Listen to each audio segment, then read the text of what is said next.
Bakit mo sisisihin ang ibang tao sa gulo ng tahanan mo? Amen? At ganyan din ang tanong. Pag magulo ang puso mo, sinong may kasalanan?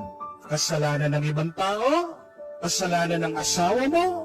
Kasalanan ng anak mo? Kasalanan ng katrabaho mo? Kasalanan ng boss mo? Kasalanan ba ng ibang tao? Alam mo din ang sagot dyan. Pag magulo ang puso mo, ito ay dahil kasalanan mo. Hindi magiging magulo ang puso mo kung hindi mo kakayaan na magulo ito. Amen? Kaya nga inuutos ng ating Panginoon, do not let your hearts be troubled. In the first place, who is responsible for making our hearts troubled? Bakit balisa ang puso natin? Bakit magulo ang ating kalooban? Marami kasi sa atin, agad sinisisi ang ibang tao. Ugali natin yan. We keep on pointing our fingers to other people. Kasalanan po ng biyenan ko. Kasalanan ng mga kapitbahay ko na chismosa. Kasalanan nitong asawa ko, Father.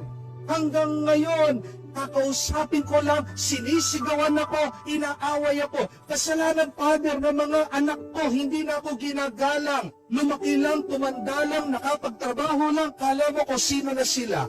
You can point your fingers at other people, but keep on pointing them. Sige, sisihin mo ng sisihin. Ituro mo ng ituro. Ito. Pero ang tanong, magiging payapa ba ang puso mo? Magiging malinis ba ang puso mo? Maayos ba ang kalooban mo? Hindi. Kung magulo ang puso, ano ang kailangan gawin? Kamuka ng magulong bahay, kamuka ng maruming banyo, kamuka na hindi maayos sa kama. Linisin mo, ayusin mo, ituwid mo. Kung nadumihan yan, kung nagulo yan, kung balisayan, kaya mo din gawing maayos. Kaya mo din gawing itsurang mabuti. Kaya mo rin ibalik ang kapayapaan. At isang pinapaalala ng Diyos sa atin, para mawala ang ating pagkabalisa, para maging maayos ang ating kalooban, kailangan nating palaging magtiwala sa Diyos. Ano ang ibig sabihin ng pagtitiwala sa Diyos? Binubuksan natin ang ating puso sa Diyos. Pinapapasok natin ang Diyos sa ating kalooban. Pag pumasok na ang Diyos sa atin, tingnan niyo po ito, wala nang lugar, wala nang espasyo para sa dumi, para sa gulo, para sa kasalanan. Amen? Pero yan din ang problema na napakarami sa atin. Hinuhuli natin ang Diyos na pinapapasok sa ating puso. Bakit priority mo? Bakit inuuna mo? Pinapasok yung iyong mga inaalala. Bakit inuuna mo? Binibigyan ng lugar yung mga takot mo. At alam ko din, napakarami sa inyo, hindi mabitawan, hindi maialis, hindi malinis sa kanilang puso ang galit. Amen? One of the saddest stories I keep on hearing and hearing when people talk to me in counseling. Ilang years na po ang away. 10 years, 11 years, 15 years.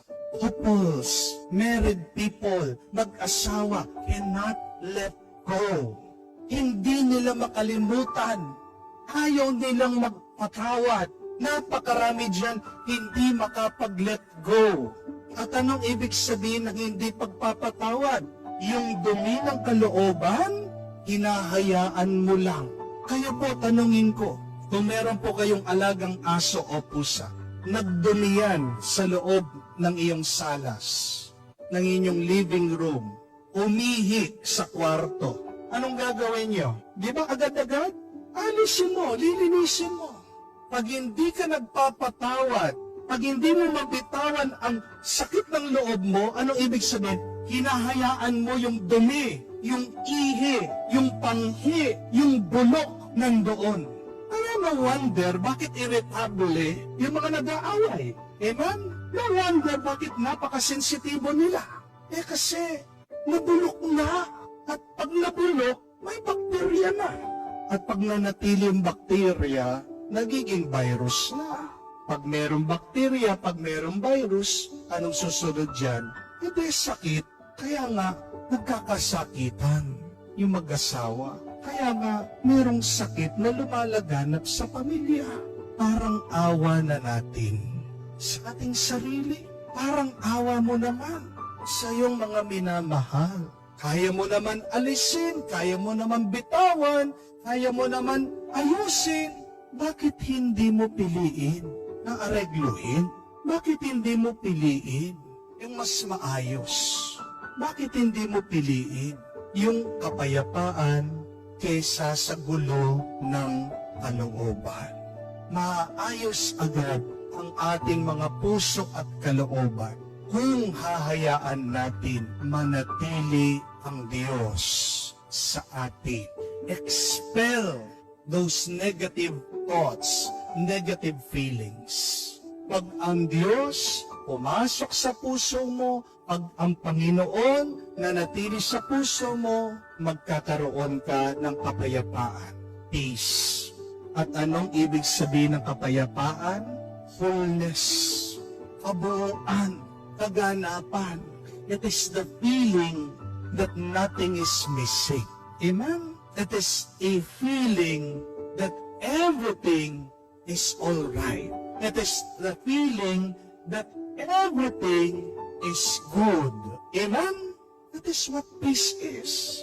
That as long as you're living in sin, as long as you have anger in your heart, as long as you keep on worrying, fear and worry, remember, you will never have peace. You will never have a complete and beautiful experience of this life. Sino ba sa atin ang hindi gusto ng isang buo, masaya, at magandang karanasan ng buhay? Di ba tayo lahat? Tandaan mo, hindi magiging buo, masaya, ganap, payapa ang buhay na ito kung pagpapatuloy mo, hinahayaan manatili ang dumi sa iyong puso't kalooban at kung malayo ang Diyos sa iyong buhay.